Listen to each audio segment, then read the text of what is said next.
reconheço na vida de Pedro que ele tem propósito, que ele tem chamado e que ele tem uma missão. Pedro, ele é chamado. Pedro, ele tem um propósito, como eu e você temos. Sabe qual é o propósito? Sabe por que eu e você estamos aqui? Sabe qual é o meu propósito, o seu propósito na Terra? Repita comigo. Nós nascemos para a glória de Deus. Nós nascemos para a glória de Deus. Esse é o meu propósito e o seu. Tudo aquilo que nós fazemos, tudo aquilo que nós almejamos, tudo tem que ser para a glória de Deus, Pai. Se eu e você entendemos verdadeiramente que o meu propósito e o seu é realmente servir para a glória de Deus, eu te garanto que muitos dos problemas existenciais eles vão acabar, muitas das crises emocionais vão passar, porque a gente não consegue entender.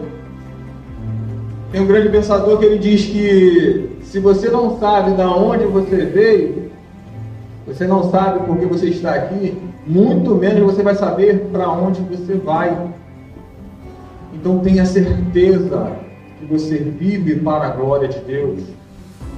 Como Pedro, ele sabia disso. Por isso que Pedro se relacionava com o Mestre. Pedro, ele foi chamado, ele foi selecionado dentre uma multidão, dentre os 70 discípulos. Pedro ficou entre os 12. E entre os 12, ele ficava entre os 3 mais próximos.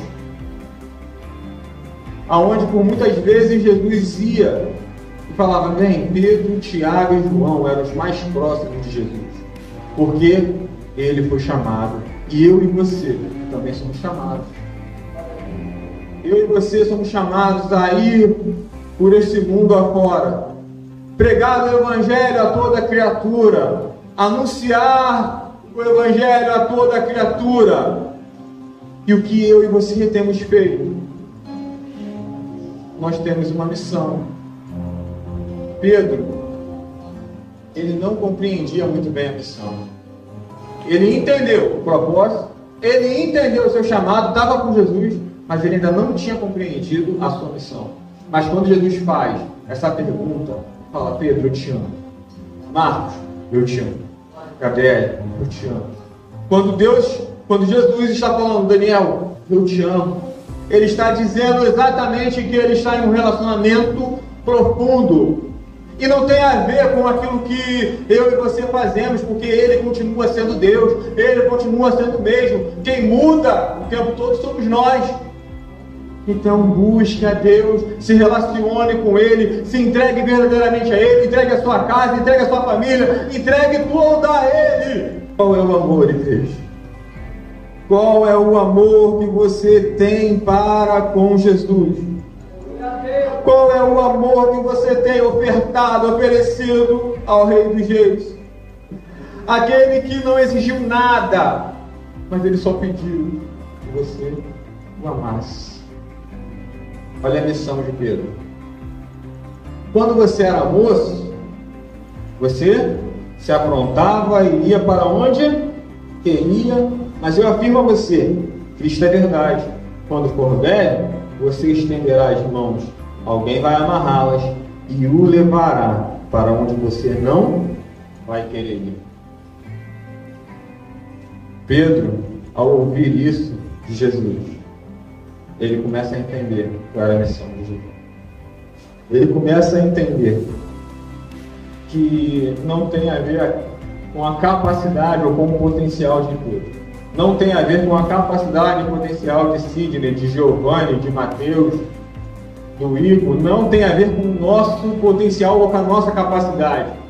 Mas tem a ver com a missão que Jesus confiou a mim e a você. Aleluia! Sabe o que Pedro faz, irmão? Sabe o que Jesus está falando para ele nesse versículo? Ele está falando, ei Pedro, quando você era moço, quando você falava demais, quando você agia como queria, quando você estava ali comigo o tempo todo, falando, você fazia o que você queria, ia para onde você queria, fazia o que bem entendia. Mas eu te digo que amanhã você não vai querer ir. Ou você vai, de uma forma incondicional. Gostaria de ler, porque isso é forte, irmão.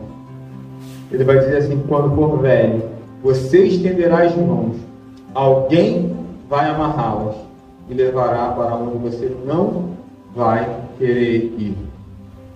Então, quando ele está dizendo que quando ele for velho, Jesus está falando, não, no futuro, você vai ver o que vai acontecer. Pedro, diante dessa revelação, Pedro ele entende e ele aguarda. Ele aguarda ansiosamente a volta de Jesus. E quando Jesus ele aparece, o Espírito Santo de Deus ele é derramado. Pedro ele vai pregar e 3.000 almas vão se render. Depois Pedro vai pregar novamente e 5.000 almas vão se arrepender. Porque Pedro compreendeu o amor de Jesus. Deixa eu te dizer uma coisa. Se eu e você entendermos a dimensão, a largura, a profundidade desse amor, eu e você, irmãos, vamos viver uma vida infinitamente poderosa na presença dele. Eu e você iremos viver uma vida transformada e transformando aonde quer que nós venhamos passar. Nós vamos impactar as pessoas, porque as pessoas vão olhar e vão ver algo diferente, irmão.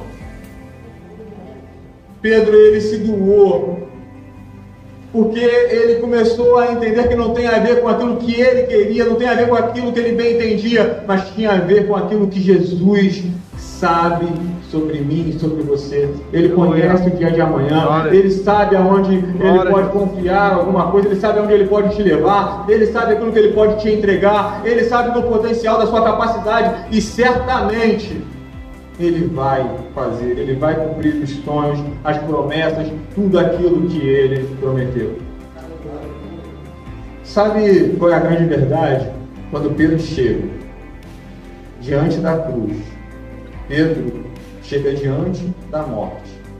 Ele vai fazer uma declaração em que mostra e revela o quanto ele ama a Jesus. Ele vai dizer o seguinte: ele vai falar, ei, eu não sou digno dessa cruz. Eu não sou digno. E ele vai falar, olha, aleluia, eu não posso morrer como Jesus. Mas vira essa cruz de cabeça para baixo. Porque eu não sou digno do amor de Deus. Eu não sou digno de, eu não sou porque eu por muitas vezes neguei, eu por muitas vezes eu não entendi, então eu não quero, porque a cruz agora é sinal de redenção, a cruz agora é sinal de preço pago por mim e por você. Ele morreu na cruz, ele entregou tudo, e o que nós entregamos a ele? Entregue tudo a ele, entregue a sua vida a ele, confia nele. E certamente, irmãos, você vai viver uma vida extraordinária, porque esse amor é o amor mais poderoso do mundo.